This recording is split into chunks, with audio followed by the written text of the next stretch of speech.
Hello students and friends, मैं sir doctor अभिषेक महेश्वरी। आज का हमारा टॉपिक है रिस्क इन फाइनेंस। वैसे तो रिस्क का मतलब होता है खतरा, हजार्ड या डेंजर, लेकिन फाइनेंस में इन्वेस्टमेंट में रिस्क का मतलब होता है कि जब हमारा एक्चुअल रिटर्न एक्सपेक्टेड रिटर्न से डिफर होता है। यानी अगर हमारे एक्चुअल और एक्सपेक्टेड रिटर्न में कोई डिफरेंस नहीं है तो ऐसे इन्वेस्टमेंट को हम कहते हैं रिस्क फ्री या रिस्क लेस इन्वेस्टमेंट। जैसे फॉर एग्जांपल, अगर हम गवर्नमेंट सिक्योरिटीज़ में, बैंक एफडीज़ में इन्वेस्टमेंट करते हैं तो वहाँ पर हमारा एक्चुअल रिटर्न और एक्सपेक्टेड रिटर्न दोनों सेम होते हैं। इसलिए ऐसे इन्वेस्टमेंट को हम रिस्क फ्री इन्वेस्टमेंट कहते हैं। लेकिन अगर हम शेयर मार्केट के अंदर, डेरिवेटिव्स के अंदर, म्यूचुअल फंड्स के अंदर इन्वेस्टमेंट करते हैं तो वहाँ पर हमारा एक्चुअल रिटर्न और एक्सपेक्टेड रिटर्न कभी भी सेम नहीं होता। वहाँ पे हमारा एक्चुअल रिटर्न एक्सपेक्टेड रिटर्न से कम भी हो सकता है और ज़्यादा भी हो सकता है। तो यानी जहाँ पर भी वेरिएबिलिटी स्टार्ट हो गई रिटर्न्स के बीच में, उसको हम रिस्की इन्वेस्टमेंट कहते हैं। अब रिस्क दो तरह के होते हैं broadly, systematic risk and unsystematic risk. Systematic, जैसे कि नाम से पता चलता है, सिस्टमेटिक रिस्क मतलब the risk of the system, यानी सिस्टम का रिस्क जो कि सभी सिक्योरिटी के प्राइजेस को अफेक्ट करता है, जिसको अवॉइड नहीं किया जा सकता, जिसको डाइवर्सिफाई नहीं किया जा सकता। यानी अगर आपने मार्केट में इन्वेस्टमेंट किया है तो सिस्टमेटिक रिस्क आपको अफेक्ट करेगा ही करेगा। जैसे for example interest rate risk, market risk, inflation etcetera.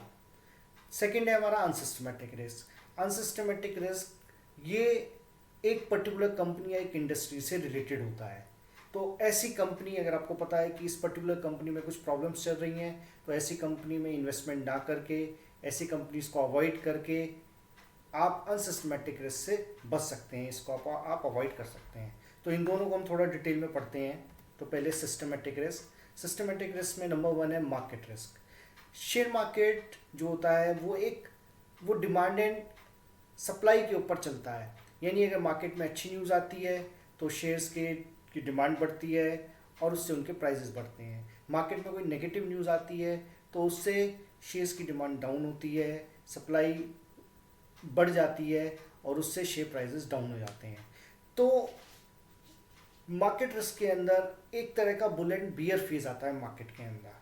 तो जैसे फॉर एग्जांपल इस समय कोविड-19 चल रहा है, तो कोविड-19 की वजह से मार्केट में नेगेटिव न्यूज़ आई हुई है और जो सेंसेक्स हमारा 42-43,000 पे चल रहा था वो अब 30,000 के आसपास पे चल रहा है। या किसी कंट्री में कोई पॉलिटिकल अनसर्टेनिटी हो या वॉर की कंडीशंस हो, तो ऐसी कंडीशंस के अंदर मार्केट बियर फेज के अंदर शिफ्ट हो जाता है। सेकेंड है हमारा interest rate risk. Reserve bank अपनी मॉनेटरी पॉलिसी के द्वारा जब इंटरेस्ट रेट में चेंजेस करते हैं तो उससे इंटरेस्ट रेट रिस्क बनता है। इंटरेस्ट रेट रिस्क सबसे ज़्यादा बॉन्ड और डिबेंचर्स के प्राइजेस को अफेक्ट करता है। ऐसा क्यों? क्योंकि जब मार्केट में रेट ऑफ इंटरेस्ट बढ़ते हैं तो उससे जो एग्जिस्टिंग बॉन्ड्स हैं उनके प्राइजेस डाउन हो जाते हैं, और अगर मार्केट में रेट ऑफ इंटरेस्ट कम होते हैं तो उससे एग्जिस्टिंग बॉन्ड्स के प्राइजेस बढ़ जाते हैं। तो इंटरेस्ट रेट में और बॉन्ड के प्राइजेस में नेगेटिव या अपोजिट रिलेशन होता है कि एक के बढ़ने से दूसरा कम हो जाता है, और इससे हमारे जो रिटर्न्स हैं वो भी अफेक्ट करते हैं। खास तौर पर जो ओल्ड एज के लोग हैं जो कि इंटरेस्ट की इनकम पे ज़्यादा गुजारा करते हैं, उनकी इनकम पे बहुत ज़्यादा नेगेटिव असर पड़ता है। तीसरा होता है हमारा परचेजिंग पावर या इन्फ्लेशन रिस्क। इन्फ्लेशन कहते हैं महंगाई को।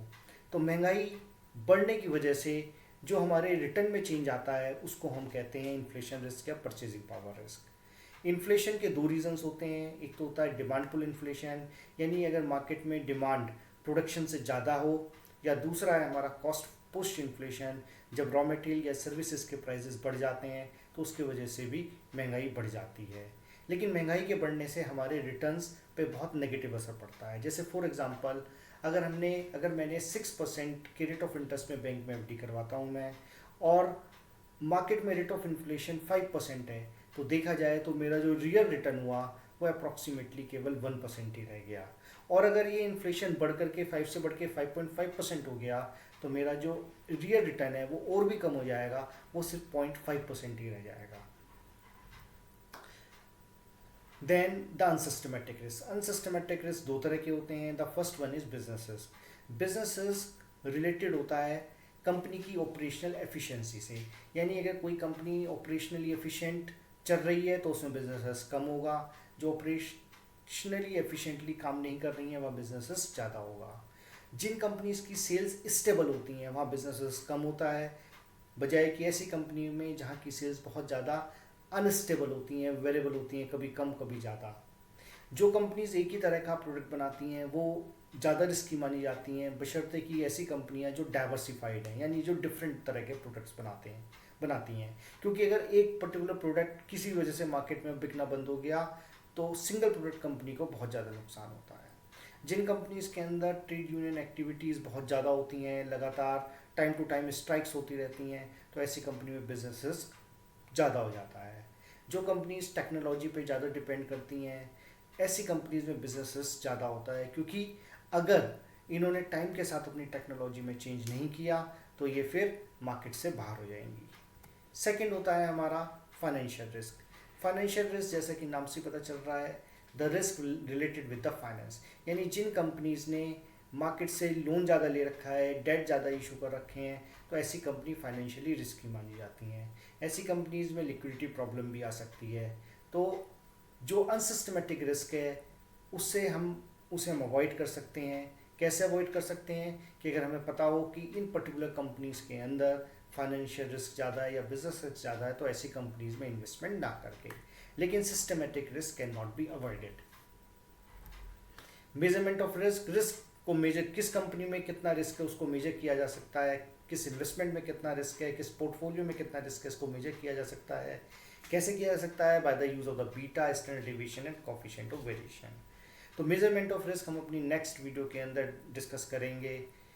ये वीडियो अगर आपको पसंद आई हो तो इसको लाइक करें, शेयर करें, सब्सक्राइब करें।